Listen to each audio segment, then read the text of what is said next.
রাজ্যের সমস্ত কৃষকদের জন্য বড় খুশির খবর। আপনারা যারা এতদিন ধরে পশ্চিমবঙ্গ রাজ্য সরকারের কৃষক বন্ধু প্রকল্পের সুবিধা পেয়ে আসছিলেন বা যারা প্রধানমন্ত্রী কিষাণ সম্মান নিধি প্রকল্পের সুবিধা পাচ্ছিলেন, তাদের প্রত্যেকের জন্য একটা বড় আপডেট চলে এসেছে। মুখ্যমন্ত্রী জানিয়েছিলেন কৃষক বন্ধু প্রকল্প চালু থাকছে এবং পিএম কিষাণ প্রকল্প রাজ্যে চালু থাকছে, কিন্তু তার আগে চলছে কৃষক বন্ধু প্রকল্পের ভেরিফিকেশন। এই ভেরিফিকেশনে যাদের নাম উঠবে তারাই এই প্রকল্পের সুবিধা পাবেন। তো কারা টাকা পাবেন এবং কাদের নাম তালিকা থেকে বাদ দেওয়া হবে, সেই সঙ্গে কৃষক বন্ধু প্রকল্পের খরিফ সিজনের টাকা কবে থেকে আপনাদের ব্যাংক অ্যাকাউন্টে দেওয়া শুরু হতে পারে, সমস্ত কিছু জানিয়ে দেব আজকের এই ভিডিওটিতে এবং আপনাদেরকে প্রমাণ সমেত দেখাবো। তাই ভিডিওটি প্রথম থেকে শেষ পর্যন্ত দেখবেন এবং আপনি কোন জেলা থেকে দেখছেন অবশ্যই কমেন্টে লিখে জানাবেন। কৃষক বন্ধু প্রকল্পে বড় ঘোষণা, এবার সবাই পাবেন পিএম কিষাণ প্রকল্পে বছরে 9,000 টাকা। রাজ্য সরকার এই যে বড় সিদ্ধান্ত নিয়েছে, এর ফলে যেমন একটা বিশাল বড় সুখবর রয়েছে, ঠিক তেমনি অনেকের জন্য খারাপ খবরও রয়েছে।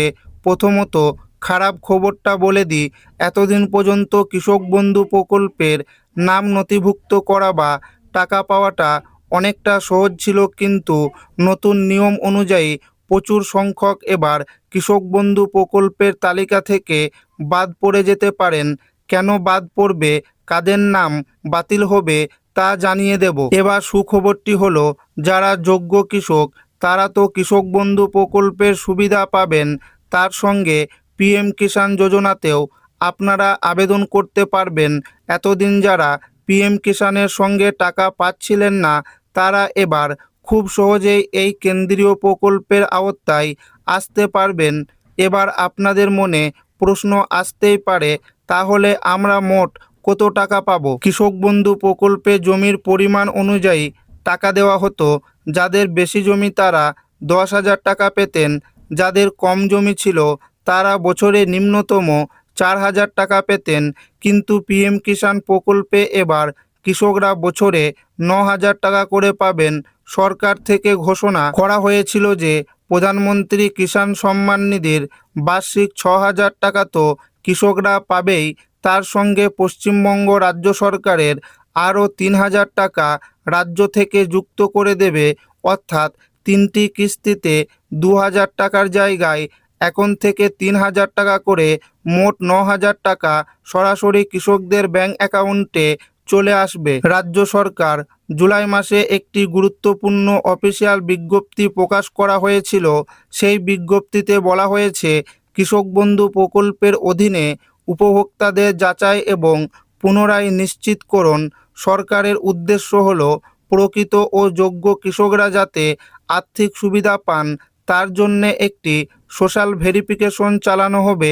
এখানে মূলত দুটি কাজ করা হবে। 1 নাম্বার, কৃষক বন্ধু প্রকল্পে আপনার যে সমস্ত তথ্য বা রেকর্ড রয়েছে তা পিএম কিষাণ প্রকল্পের ডেটাবেসের সাথে মিলিয়ে দেখা হবে যে দুটি জায়গায় একই ব্যক্তির নাম ও তথ্য সঠিক আছে কিনা।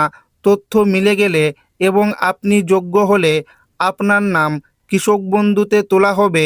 2 নাম্বার, এই ভেরিফিকেশনের মাধ্যমে অযোগ্য ও ভুয়ো কৃষকদের চিহ্নিত করে তালিকা থেকে বাদ দেওয়া হবে। পিএম কিষাণের গাইডলাইন অনুযায়ী এই সমস্ত ব্যক্তিরা কোনোভাবেই টাকা পাবেন না এবং ভেরিফিকেশনে ধরা পড়লে তাদের নাম কেটে দেওয়া হবে।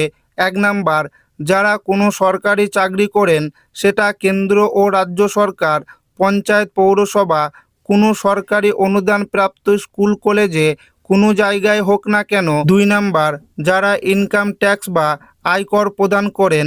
3 নাম্বার, এছাড়া 2026 সালের নতুন এসআইআর লিস্ট অনুযায়ী যাদের নাম ডুপ্লিকেট হিসেবে চিহ্নিত হয়েছে বা যারা মারা গেছেন কিংবা যারা অন্য জায়গায় হয়ে গেছেন, তাদের নামও তালিকা থেকে সম্পূর্ণ বাদ দেওয়া হবে। এবার আপনাদেরকে জানিয়ে দেব কৃষক বন্ধু প্রকল্পের খরিফ মরশুমের টাকা কবে থেকে আপনাদের ব্যাংক অ্যাকাউন্টে দেওয়া হবে। আমরা প্রত্যেকেই জানি মুখ্যমন্ত্রী শুভেন্দু অধিকারী ঘোষণা করেছিলেন যে জুলাই মাসের 30 তারিখ পর্যন্ত ভেরিফিকেশনের কাজ চালানো হবে। অর্থাৎ এই গোটা জুলাই মাস ধরে কৃষক বন্ধু প্রকল্পের ভেরিফিকেশন চলবে। তাই আশা করছি আগস্ট মাসের দ্বিতীয় সপ্তাহ অর্থাৎ 15 থেকে 20 তারিখের মধ্যে আপনাদের ব্যাংক অ্যাকাউন্টে এই কৃষক বন্ধু প্রকল্পের খরিফ মরশুমের টাকা আপনাদের ব্যাংক অ্যাকাউন্টে চলে আসবে, এমনটাই কিন্তু জানা যাচ্ছে।